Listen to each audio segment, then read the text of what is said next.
know, William James said that the modern world needed a moral equivalent to war, right?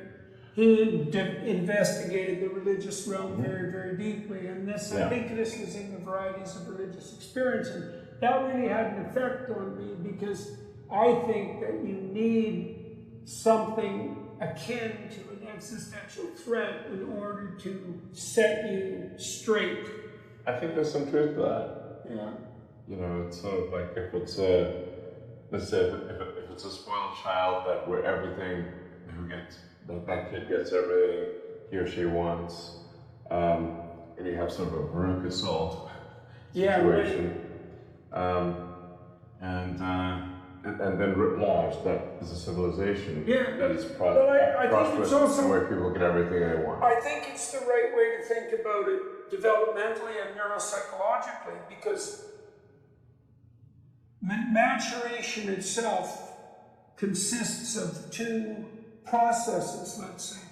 The more mature I am, the more I'm bringing other people into the purview of my vision. So I extend myself across other people, be my family first, but then the community more broadly. Sure. The better you are at that, the more people you can play a game with at the same time. But you also do the same thing with the future.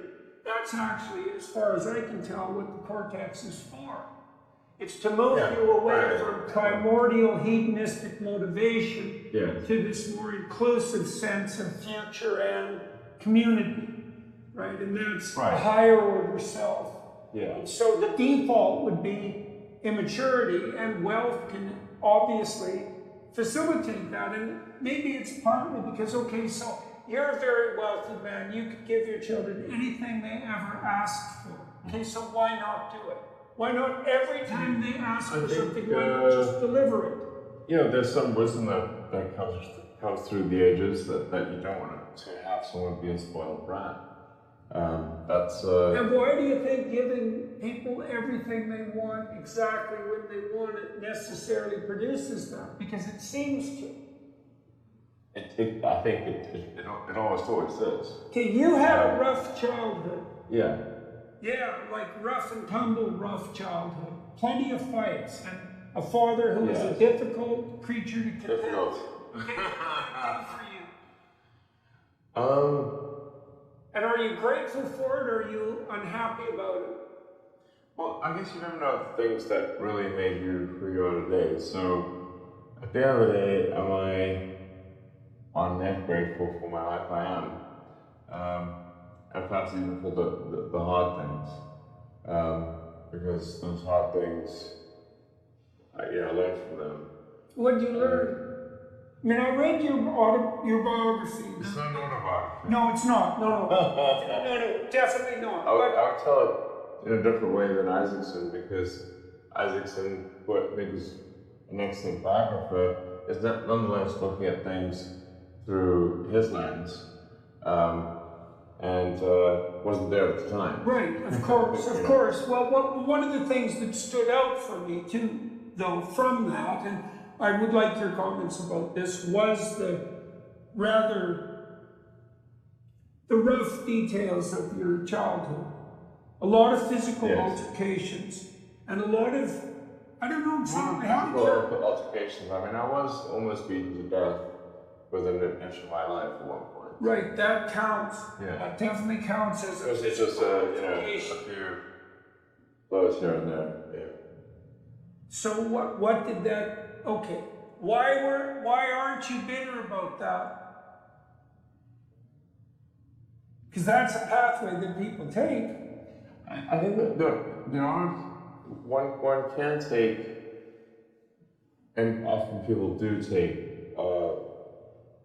the path of vengeance. Yeah, that's for sure. Yeah. So, or that's what legalism is. Yeah, to feel that the world has treated them unfairly, and that they will visit upon the world that which the world has visited upon them.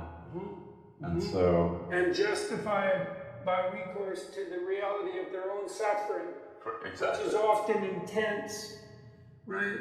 Yeah. So the story of Job, one of the things I concluded from the story of Job, because it's a precursor to the crucifixion story. So Job makes two decisions. The first decision is that no matter how terrible things become for him, he will not lose faith in himself. And the second is no matter what horrors are visited on him by Satan himself, he will not lose faith in in the spirit that gave rise to the cosmic order. Right? No matter what. Well, so, while I'm not a particularly religious person, I do believe that the teachings of Jesus are good and wise. And that there's tremendous wisdom in turn the other cheek. And for a while there, when I was saying, I thought, well, that's really a weak thing. Yeah, it can be. If someone and with respect to bullies at school, I think you shouldn't turn the other cheek. You should punch them on the nose. And then thereafter make peace with them. But then you stop bullying, and a punch in the nose will stop that. And then thereafter, make peace. So sometimes that punch on the nose is the first step in making peace with bullies. Yes, it may, change their career from being a bully to perhaps they shouldn't be doing such things.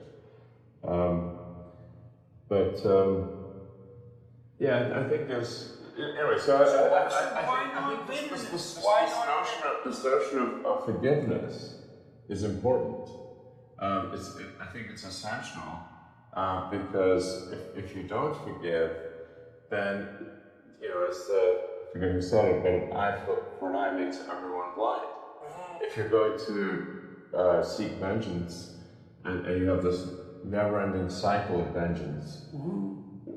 There are anthropological speculations that we were caught in a 350,000 year cycle of not getting anywhere after modern human beings emerged precisely because of that. Because we couldn't get out of accelerating tit-for-tat revenge cycles. Right? Yeah, so I'm actually a big believer in the principles of Christianity. I think they're very good. So in what sense then are you not religious? Well, so Dawkins just came out 3 weeks ago or thereabouts and announced that he was a cultural Christian, right? And so the question... Right, I would say I'm probably a cultural Christian. Okay, so... I was brought up as an Anglican and I was baptized. And although oddly enough, my parents also simultaneously sent me to a Jewish nursery school, preschool. So it was Jesus our Lord. Jews have a reputation for being religious too, I might have been the only non-Jewish kid at school. I didn't realize that was the thing. But I was just singing Harmony Gila one day and Jesus is our Lord the next, So that is my upbringing. So when Dawkins announced he was a cultural Christian, the question that came to my mind right away was, okay, there's a bunch of things going on there. The first is Dawkins' proclamation or admission that if you compare different societies and their axiomatic suppositions, he would prefer the ones predicated on Christian axiomatic assumptions. I do think those are good ones. So that's why I asked you the question about why you would consider yourself not a religious person, because it seems to me that the essence of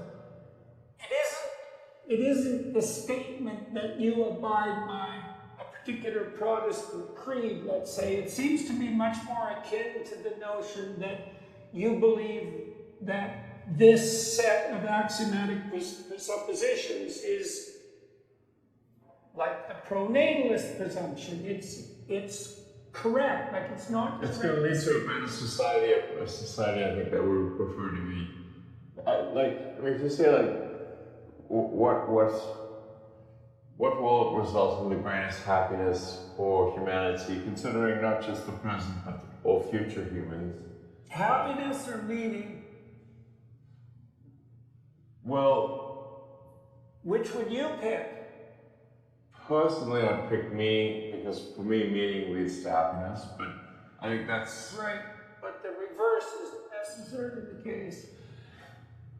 yeah. Let's just say if you, I could say contentment or something.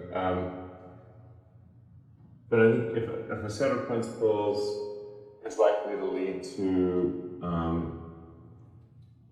a society thinking of themselves as happy or content or Well, okay.